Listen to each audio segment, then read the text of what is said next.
వెనుకబడినటువంటి వర్గాలుగా చర్మకార వృత్తి చేసుకొని చర్మకార వృత్తి ద్వారా ఉపాధి అవకాశాలు, చర్మకార వృత్తి ద్వారా ఉపాధి ఏర్పాటు చేసుకున్నటువంటి వారికి చంద్రబాబు నాయుడు గారు ప్రత్యేకంగా లెదర్ ఇండస్ట్రీస్ డెవలప్మెంట్ కార్పొరేషన్ ఏర్పాటు చేయడం, అదే కాకుండా దుర్గి, నెల్లూరు ఇలాంటి ప్రాంతాల్లో చర్మకారులకు ట్రైనింగ్ సెంటర్స్, అదేవిధంగా అక్కడ కావాల్సినటువంటి ఎక్విప్మెంట్, ఎందుకంటే లెదర్ ద్వారా తయారు కాబట్టి ఈ చర్మకార వృత్తిలో ఉండి కులాలు ఏవైతే ఉన్నాయో ఆ కులాల వారికి ఆసరాగా ఉంటుందని అలా చేయటం, దానిలో భాగంగానే మలుపు పథకం కానీ ముందడుగు పథకం కానీ ఇవన్నీ కూడా చంద్రబాబు నాయుడు గారు తీసుకొచ్చి దళితులకు ప్రత్యేకంగా వాళ్ళ భూమి ఇస్తే గౌరవం పెరుగుతుంది, వృత్తి ద్వారా నైపుణ్యాభివృద్ధి చేస్తే వాళ్ళ కుటుంబాలు బాగుంటాయి, అదే విధంగా విద్యా వైద్యానికి కూడా ప్రత్యేకమైన శ్రద్ధ తీసుకున్న సందర్భం.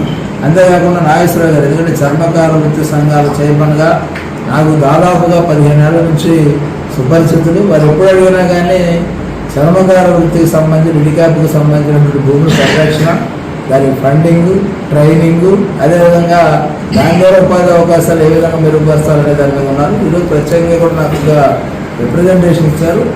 ఏంటంటే రిడిక్యాప్లో ఎంప్లాయీస్ అనేవాళ్ళు లేకుండా ఉన్న పరిస్థితుంది, దానికి కూడా రిక్రూట్మెంట్ ద్వారా కానీ ఏదైతే ఉందో అది ఖచ్చితంగా చేసి ఆ లెదర్ ఇండస్ట్రీస్ డెవలప్మెంట్ కార్పొరేషన్ని పూర్తి స్థాయిలో చర్మకారులకు ఉపయోగపడే విధంగా దాని మీద వృత్తి ద్వారా జీవనం సాగిస్తున్నటువంటి వారికి అండగా ఉండే విధంగా తీర్చిదిద్దామని మాటిస్తాము.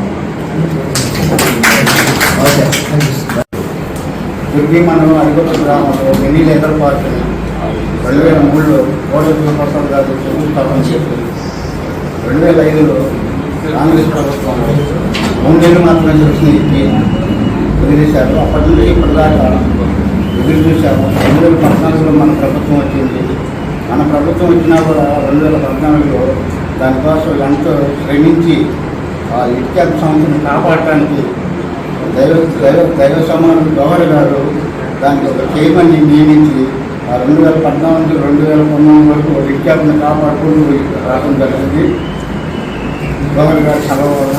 ఇప్పుడు 2024లో మన ప్రభుత్వం వచ్చింది. మన ప్రభుత్వంలో ఆ లెదర్ పార్క్ని మళ్ళీ పునరుద్ధరించి చర్మకార జీవితాలు వెలుగునించేటట్లుగా మన సీఎం చంద్రబాబు నాయుడు గారు తీసుకెళ్ళి గవర్నర్ గారు మా చర్మకారుల కోసం ఆయన కృషి చేస్తారని ఆశిస్తున్నాం. అలాగే పల్నాడు ప్రాంతాల్లో ఉన్న బడుగు బలైన వర్గాల కోసం చైర్మన్గా నియమించిన తర్వాత మా పల్నాడు ప్రాంతానికి తమకు ఏదో ఒక హామీని ఇవ్వాలని ప్రజలకు కోరుకుంటున్నాం.